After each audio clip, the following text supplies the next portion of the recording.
who, along with Neil Armstrong, landed on the moon and took mankind's most historic first steps. And Buzz, it is really an honor to meet you. It's so nice to be here. How are you? Oh, I'm fine, thanks. Are nice you? to be back in Boston. Yes, you have experience here. Oh, I went to MIT for a good number of years and really learned so many things that equipped me to be in the right place at the right time later on. Can you even describe the moment of landing on the moon? You do a very good job, I think, in the book. But for those who haven't got those pages in front of them. Well, it was maybe the longest 11 minutes of my life. That's what it took from the time the descent engine ignited until we touched down on the surface of the moon. And you have to realize this was the first time, really, that a throttleable rocket engine with liquid propellant had been designed, and tested, and used to carry out this thing. Of course, there's no atmosphere on the moon, so you can't use wings, and wheels wouldn't do you too much good, so we had to put things. We came down the descent with the engine and the landing gear first, as we were moving in orbit. We were face down initially, and then about halfway through the descent, we yawed around and began to see the Earth out in front of us. and then pitched over slowly. The radar started gathering some information from the ground, the lunar ground, telling us what our velocity was, and then all of a sudden started getting computer alarms. And we hadn't seen this before. And fortunately, the people back in Houston, the computer experts, were able to rather quickly analyze the problem, and they saw that the computer was slowing down a little bit because it was getting a lot of information processed. It was okay for us to go, and they gave us a go. And at 500 feet, Neil took over manually and we redirected to miss some boulders that were on the ground and stretched our landing a little bit longer. The computer already was taking us about 4 miles long. The net result was we were short on fuel.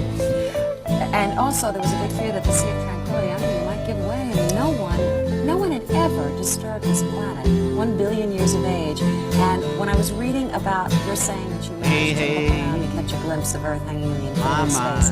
The last couple of days, I've been even trying to, I can't even imagine what that all felt like. Well, we weren't really that concerned with the never die. Unmanned surveyor spacecraft had landed and had taken pictures of where they landed. And we all felt very sure that it was going to be quite compact and hard. What did it do to you emotionally?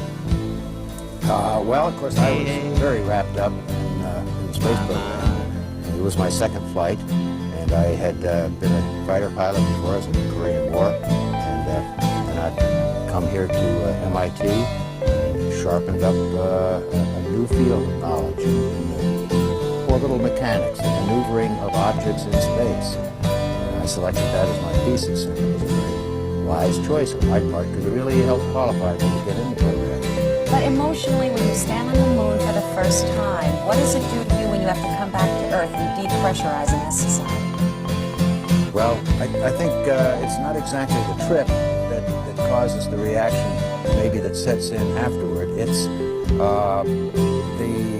way that people look at you differently. You're now a hero. You have to figure out how exactly to live up to that. Very tough. Yes, I've decided to write a book about some of the experiences that I had had. You made him return to Earth in your book, yeah, and you talked about depression. Well, you see, I wasn't really sure what I wanted to do. Staying around the space program while other people went back to the moon didn't really strike me as the thing to do.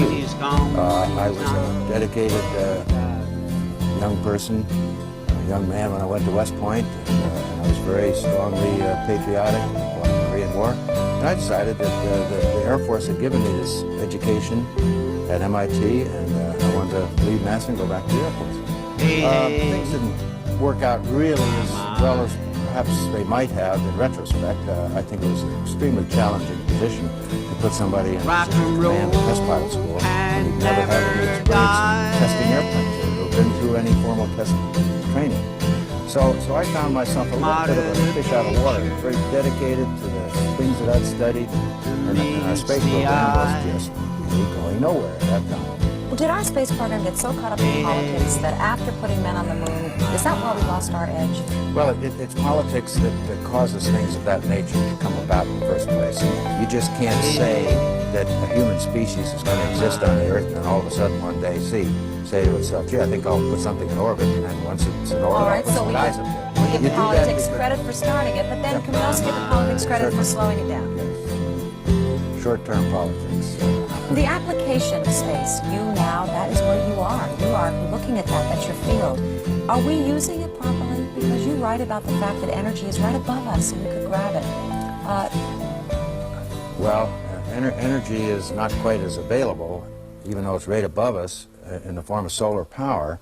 It is available in the form of fossil fuel and nuclear reactors. That's a lot more readily available. There are interests that have great resources and fortunes invested in the continuation of fossil fuels, and they don't really want something new to come along, something that may take a good while.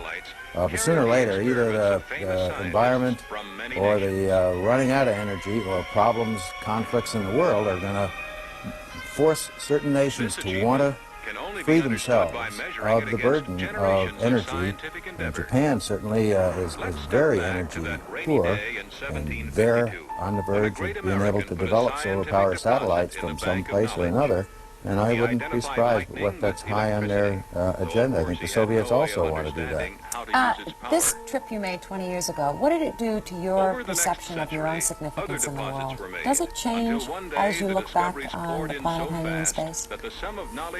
Well, I think just to be able to respond to questions like that, we've had to reevaluate how we look at things. I guess in some ways I've faced some personal development challenges and have had to reevaluate where I stand in the universe and in my own life. And have done a little bit of reappraising as to what's important and is the pursuit of my selfish objectives, is that significant, or is it more important for me to feel good about how I am in terms of helping other people? And I assume And you I've come had to the to do that. conclusion the latter's the better? Yes, I've had to do that. Nice to meet you, Buzz, and I mean that. It's a real honor. We've all looked forward to it, the Thank whole you so crew and much, all of Aldrin. us. And this book is very special. It is Men from Earth, and it's almost 20 years ago, and there'll be a day that will recall those moments on July 20th. I guess a lot of the talk shows, and there'll be something special in Washington, Smithsonian. Well, we're looking forward to building that spirit up again so that we can chart a course to Mars one of these days. It's very important, and I happen to think you are a hero, and a darn good one.